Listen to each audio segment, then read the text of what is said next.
Hi, I'm Roxanne Seitz. This is Community Tell-A-Vision, a forum for holistic change and exchange. And with me today is my guest, Stephen Gottlieb, who is a healer who uses so many modalities and has such great intuitive capabilities. Steve, you know more, and I mean, I've looked on your website, and I know you use a lot of different modalities. Could you talk about your work? Yeah, I'd love to talk about my work. Let me tell you a little bit about how all of this started. As I was getting to a point in my life where my ordinary way of earning a living through work started to follow a path that was uncertain, I started looking for a little greater meaning as to what I was really supposed to be doing. And serendipitously, I heard a gentleman named Peter Roth on Gary Knowles, one of Gary Knowles' progressive radio programs, before it was progressive radio. And it just caught the tail end of it. And he said, and it just so happens that tonight we're going to do a little workshop on what is your soul desire. And I said, you know what? That sounds like something I can use. And I didn't know who this person was, but I felt drawn to go to this class. And there was something about Peter's presentation that intrigued me. So I took an introductory workshop with him and became an advanced student with him. And Peter has an organization which is now called the Heart River Center for Intuitive Healing.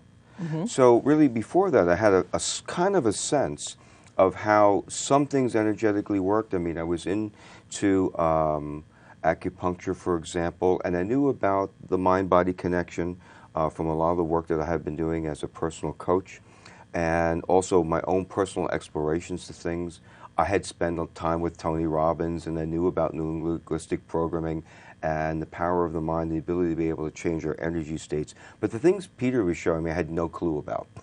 So things such as? Yeah, well, such as the nature of the realms of information that's available in the universe itself.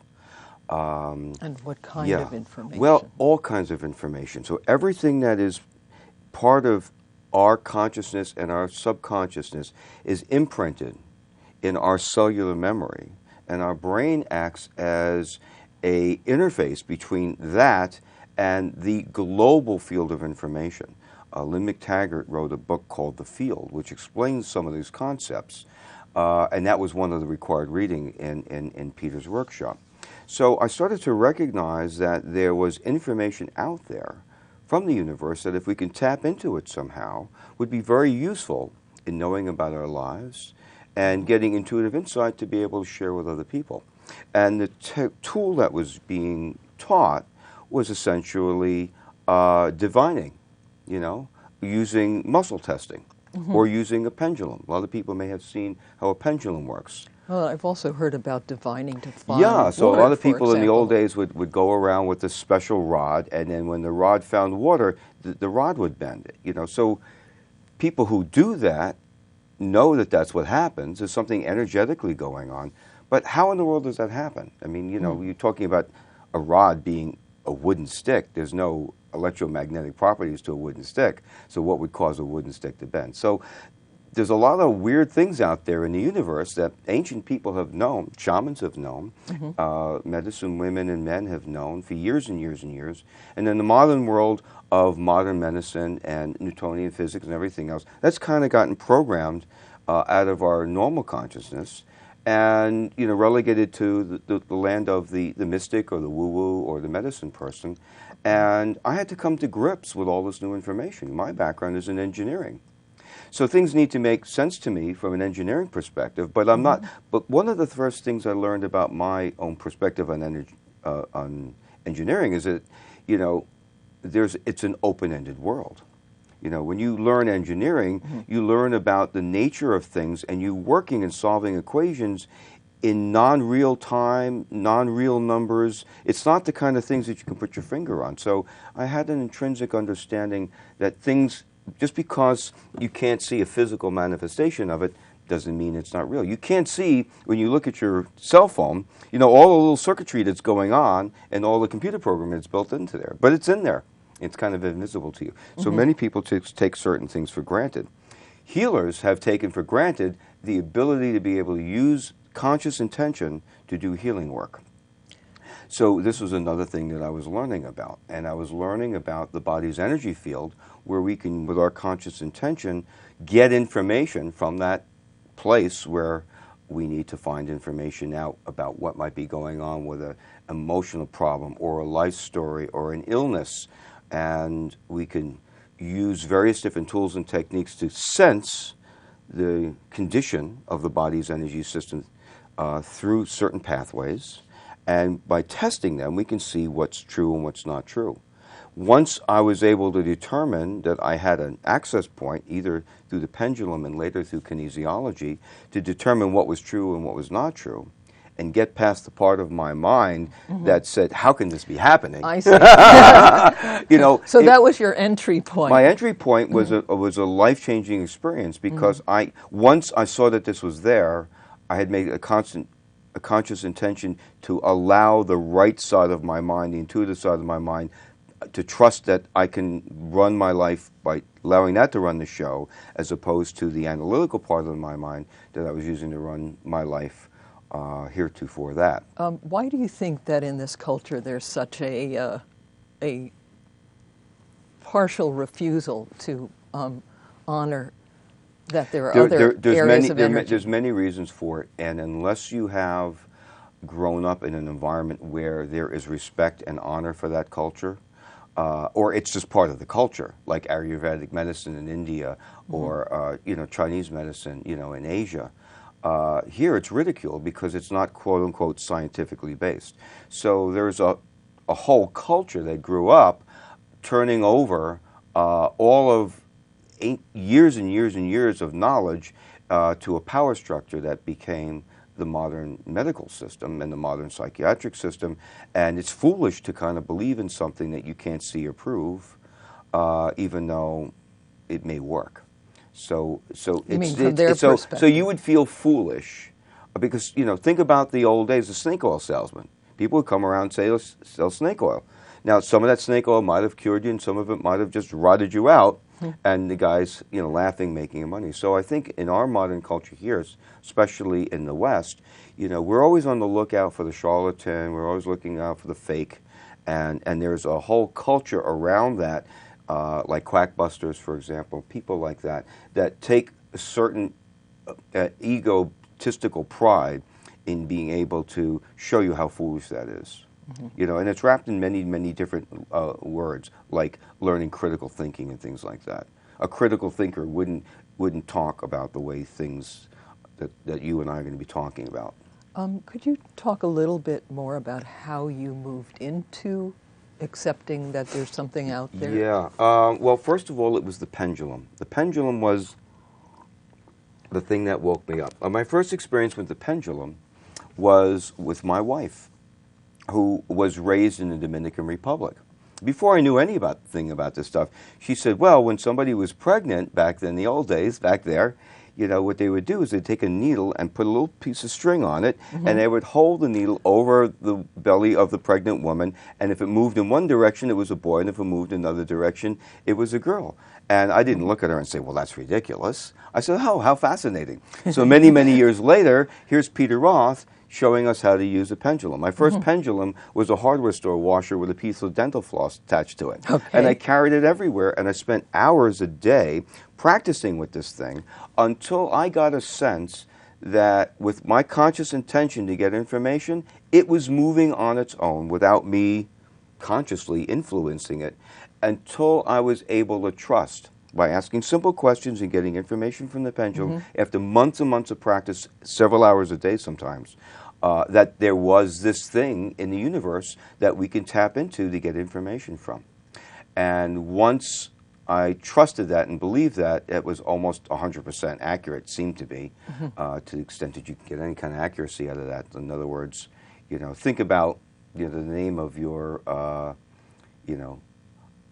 ask me a question. I did this with a friend of mine.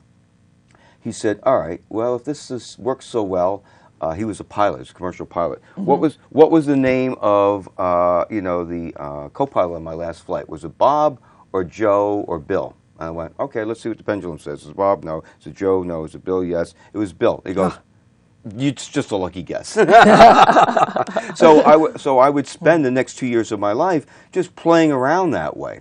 One of the ways that I played around in order to break my mental idea about what was right and wrong was something that would normally drive somebody crazy. Still having work in the real world, I had appointments in the city. And I would drive to the appointments in the city. And if I had an appointment at, say, 2 o'clock in the afternoon with a client, I wanted to make sure I was there at 2 o'clock in the afternoon.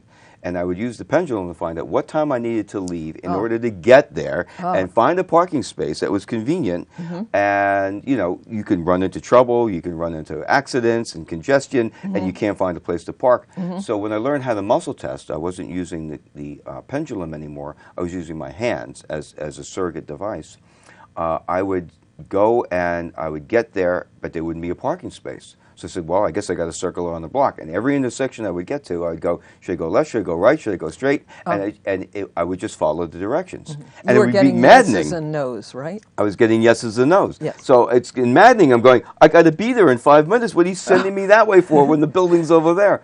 But I kept trusting this. And in order to get out of my analytical viewpoint of what was correct and what was not correct. A reasonable person wouldn't behave that way, but I was doing this to just see what would happen. And almost every single time I ended up, you know, circling that block one more time, and then the person pulled away and left me a parking spot right in front of the building. And a couple of times that I was actually late, I chose to trust that too, instead of getting all anxious, and it turned out that the person that I was supposed to see at 2 wasn't available, and that my timing was perfect. So, you know, after a couple of years of fooling around with that, I decided that I would allow myself the honor and the privilege to really be able to use it as an intuitive gift to offer in my work with other people as a consultant. So the trust was gradual. The trust had to be built. I was an engineer. I had to be proven to me. And that was that was my version of a scientific method. You know, so I just kept up setting up, you know, experiments over and over and over again and seeing what the result would be, just trusting these methods.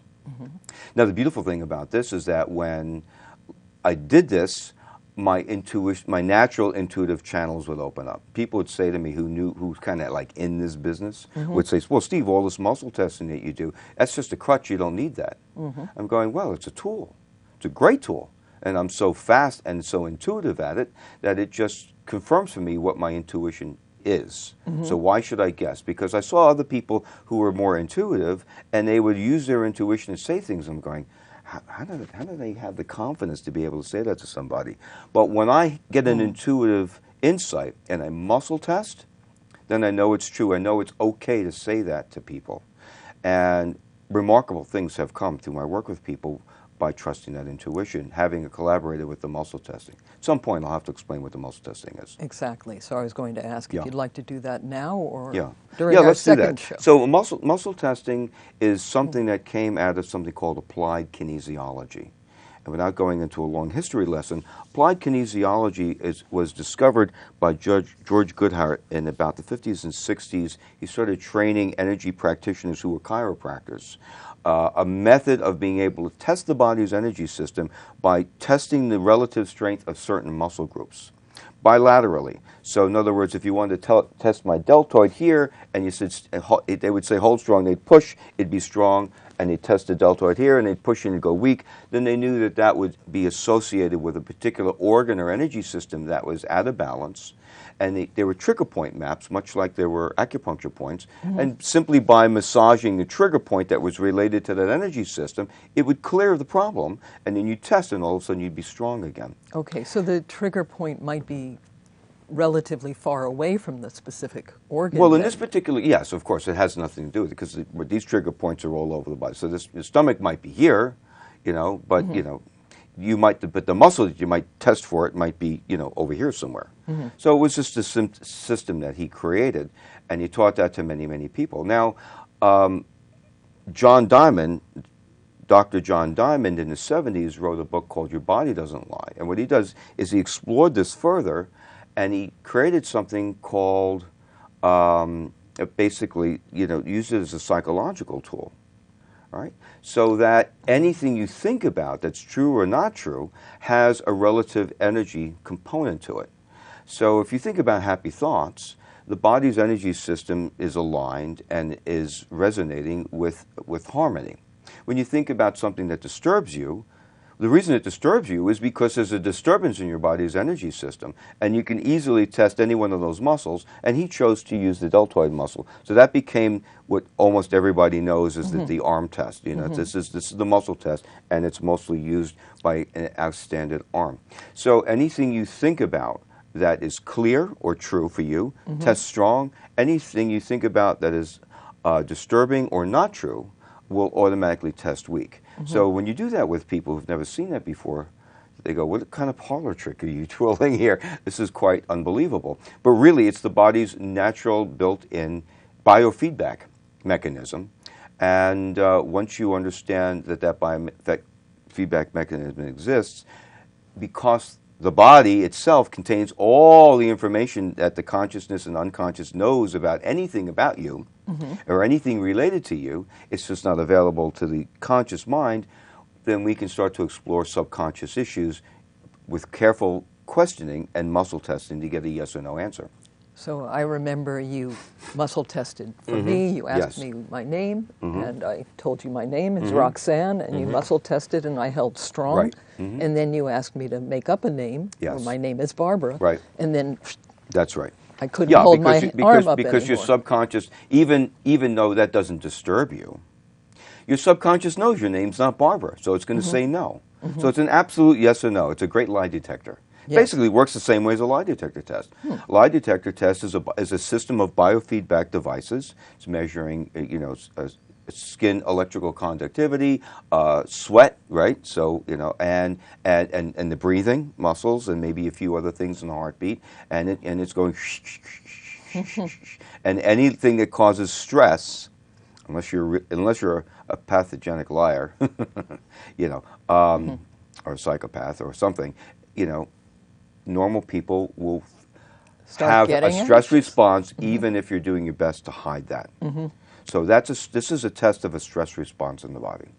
And anything that stresses us is going to be a disturbance in the body's energy system. And whether you're aware of it or not, a lot of people walking around under natural stress, and there might be something that happened to them, and they don't think it bothers them because it doesn't seem like a big deal. But if it does actually bother them, we can see that right away. And that's where most people's intellects say, well, I've got more important things to worry about, so I can't let this little thing that bothered me bother me. Besides, it was 20 years ago, it doesn't bother me anymore. But these things accumulate and accumulate and accumulate, and if we don't resolve the stress disturbance, they just stay hidden in the body's energy field as an emotion, as a trapped emotion. Well, how would you ferret out something that's Well, that's so the thing. deeply When hidden? somebody comes to see me, we don't know really where to start. If we're doing energy psychology, which is the work that I mostly do, emotional freedom technique being the best known technique in energy psychology realm, we're trying to figure out what the root of the problem is. And they may say, well, there's no root of the problem. The problem is that I'm upset because of this. So it may be that they're upset because of this, but what did happen that caused that upset? Is it really a trigger point for old upset things that were never resolved? Is it really a trigger point for a belief system that is endemic in the person's subconscious, but it doesn't support them anymore? And we have to weed these things out in order to get at the root cause of what their disturbance really is all about. Otherwise, why would it disturb them? Somebody cuts you off, you get upset, you get disturbed. God damn it, So, but it's not going to affect you for life, unless, of course, somebody cut you off and it caused you to have an accident, right? And then 20 years later, somebody cuts you off and you get upset, and it triggers off not only what just happened, but what happened to you 20 years ago that was never resolved. So it's a much, much, much bigger deal than it should be. Classic thing to think about when we do this kind of discussion with people is to look for places in our life, those little pet things that seem to get us more upset than one would reasonably think we should be upset about. You might know people who, get upset about stuff that, why are you getting upset about that? But I remember when somebody cut me off, and I was upset for a couple of hours, and I knew it was tremendous overreaction. Yeah, sure. Yeah. So we look for overreactions that way. Now, of course, if it really frightened the crap out of you because you almost crashed your car, I mean, then we're bumping up against life and death, and of course, it's extremely scary. So there's still the automatic fear response mechanism that takes automatically place in the body's, as a result, because you're acting to emergency. In the old days, we had fight or flight that was a survival mechanism, because if we saw a saber-toothed tiger, we had to have the energy to be able to run and hide or get prepared to die, basically. But in this modern realm, we have very, very few threats that way. But we get stimulated that way. Yeah, but the energetics of the brain and the nervous system are still wired the same way. So a lot of people get stressed out about stuff because they don't realize it, but it's in a way, it's almost survival versus annihilation. So when somebody's got an emotional problem, we might want to ferret out what the underlying belief might be that at some level really says, I'm okay or I'm not okay. When we're okay, then you can muscle test on the disturbance, and if we're okay, the body's energy system doesn't show any disturbance. But, you might think you're okay with something, but when you muscle test and say, well, say I'm okay, it goes weak. Then I know that it's a not okay, and now I have to explain to people that this is a subconscious, it could be just a memory event that's being triggered, and that's what we have to go and work on. So besides using the yes or no of the muscle testing, how else do you diagnose? That's how I diagnose. I'm not a licensed medical practitioner. I don't have, even if I were, I would still diagnose this way now, knowing I have this tool. Because this tool gets to the subconscious level. Any other diagnosis that we do is using our analytical process, or saying, well, all of these symptoms match up to what we call this. And that's a diagnosis. And that's typically how most conventional medical practitioners would diagnose something. Sometimes we have to diagnose on a gut feeling, but there's no evidence for a gut feeling until all of a sudden we check that gut feeling with the arm, and then now we have access to information that we wouldn't have otherwise. So we're not making diagnoses in the dark. So once you've made the diagnosis, well, how do you I actually cannot make a diagnosis because only medical doctors, and licensed medical practitioners can make a diagnosis. But I can determine what is potentially the underlying root cause of a problem that we're experiencing right now.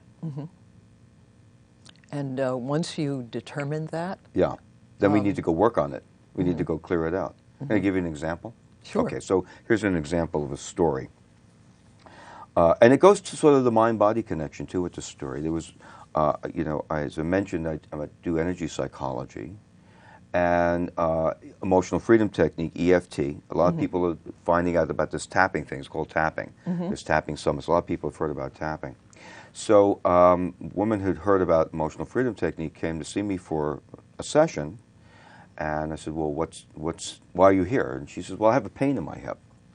All right, well, tell me about the pain in the hip. Well, I do yoga, and the pain is so much there that I don't have any range of motion there anymore. I can't flex. I can't bend. Okay, well, have you seen the doctor? Yeah, the doctor can't find any problem. Okay, have you seen other treatments, chiropractors, acupuncturists, massage therapists, physical yeah, I've done all that, and yet I still have the problem. Okay, so if there's nothing identifiable that's physical that we can say, well, there's your problem, you have a torn ligament, or you have a fracture, or whatever, something that's physically obvious, then it must be energetic in nature. I mean, after all, if emotional freedom technique is going to resolve it, it has to be somewhat psychological, energetic in nature, because that's what EFT does, and that's why you're here, right? So let's go see if we can fix it. But instead of working directly on the disturbance that she couldn't do yoga because of the pain, I said to myself, I'm saying there's got to be an underlying thing that's causing this, an unexpressed problem that is showing up as a hip pain that is stopping them from doing what they want to do. Something like an unexpressed emotional problem? Something like an unexpressed emotional problem, sure. So knowing that, I basically asked my intuition to send me some information about what this might be.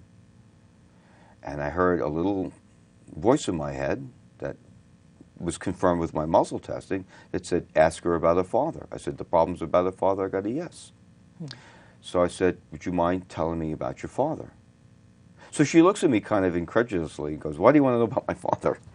I said, well, and I explained to her what I just explained to you. Well, if you've got a pain in your body and it's causing you a limitation, physical limitation, but there's no obvious physical symptom, then it's energetic in nature, and usually these things are caused by unresolved emotional problems. Is there a problem with you and your father that you don't want to discuss with me? And she says, well, I haven't talked to my father in 20 years. Now, of course, I'm delighted because my intuition gave me this sign. I'm going, oh, now we know what to work on. Well, she wasn't very happy because she thought that that wasn't a problem anymore. And I'm thinking, you haven't talked to your father 20 years and That's you think this is not a problem? And what she said to me, no, it was a problem, but I spent the last 20 years in my own way and with psychotherapy and other kind of help, so that this is not a problem anymore. But I knew that energetically there was still a problem. So I explained how the muscle testing worked, and I did the same thing with her that I did with you. Say my name is whatever her name was, and I asked her to say a false name, and her arm went weak, and she was surprised, and I explained why that is, because subconsciously we're always going to get correct information. And then I said, well, you told me that this can't be because you're your father, because you're done with that. You're over that. The issue with your father has been resolved. It no longer disturbs you. So I asked her to hold strong when I pressed on her arm, and I said, say the statement. Which statement was that? The issue with my father is resolved, and it no longer bothers me. And when she said that, her arm went weak, dead weak. Now, she wasn't happy about that either. We only have a minute left. So. Oh, my God. So we're coming back for a second show. What happened was, once we cleared that out, her pain went away. And it was the intuition that led us to discover what that was. It wasn't a diagnosis, it was an intuitive insight that led to the correction energetically. And she never had a problem after that, as far as I know. Terrific. You're here with my guest, Steve Gottlieb. This is Community Television. Please come back for our second show. Thank you for watching. Thank you very much for having me. Appreciate it. Thank you. The people